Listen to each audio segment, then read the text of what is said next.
हम उस पुरुष में हैं, उस पुर के वासी हैं, अंतेवासी हैं और लीला के लिए कभी आ जाते हैं। उस लीला से कुछ संदेश देना चाहते हैं। उस सहज प्रवाह में जो घटता है सो घटता है। जानना हो रहा है, ब्रह्मचर्य है। जो हो रहा है वह जानना उसमें समाहित है। अलग से कोई करने वाला करता नहीं है, करता नहीं है तो वह ब्रह्मचर्य। सहज प्रवाह ब्रह्मचर्य है। मुझे स्त्रियों को नहीं देखना है, वह महंत कहता है मुझे स्त्रियों को नहीं देखना है, तो स्त्रियां प्रवेश ही नहीं कर सकती। तो कृष्ण के मंदिर में, अरे बजरंग बली के मंदिर में जाके करता तो बात समझ में भी आती।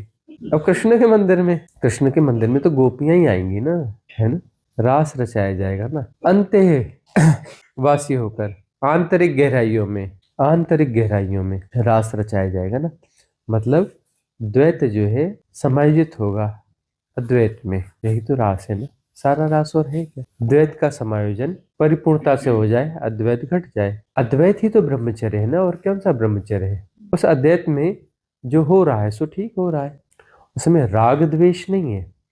राग द्वेष द्वैत है, पाप पुण्य द्वैत है। ये पाप हो गया जी, स्त्री पुरुष ने संबंध बनाया तो पाप हो गया, तो सब पाप से जन्मे हैं, इसका अर्थ तो यही है। स्त्री पुरुष का संबंध पाप है तो सब पाप से जन्मे कहलाए ना। जन्म कैसे हुआ? पाप से ही तो हुआ। सहजता को विकृत कर दिया जाता है, उन्होंने भी विकृत किया। लेकिन मीरा जो है भीतर प्रवेश कर गई, क्रोधित हो गया वह महंत, तूने भ्रष्ट कर दिया, तुझे पता नहीं यहाँ स्त्रियों का वर्जन है, स्त्रियां नहीं आ सकती।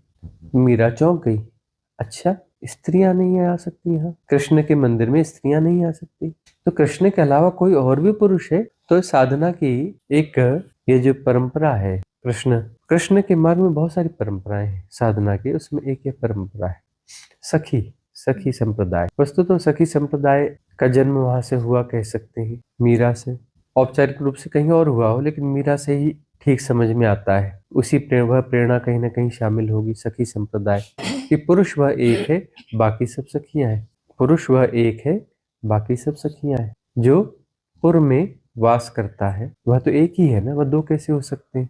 बाकी सब सखियां हैं, जो द्वैत को जी रही हैं वो सखियां हैं और अपने प्रियतम के मार्ग पर हैं, एकत्व के मार्ग पर हैं। तो सारे सद्गुरु जो है पुरुष हैं, अपने पुर में रहने वाले हैं, और सारे साधक जो है वह सखियां हैं, उनके प्रेम में हैं और उसमें विसर्जित होना चाहते हैं।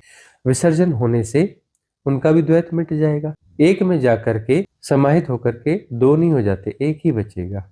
उस एक में, उस शून्य में समाहित होने पर शून्य ही बचेगा। तो यह कहने का एक ढंग है।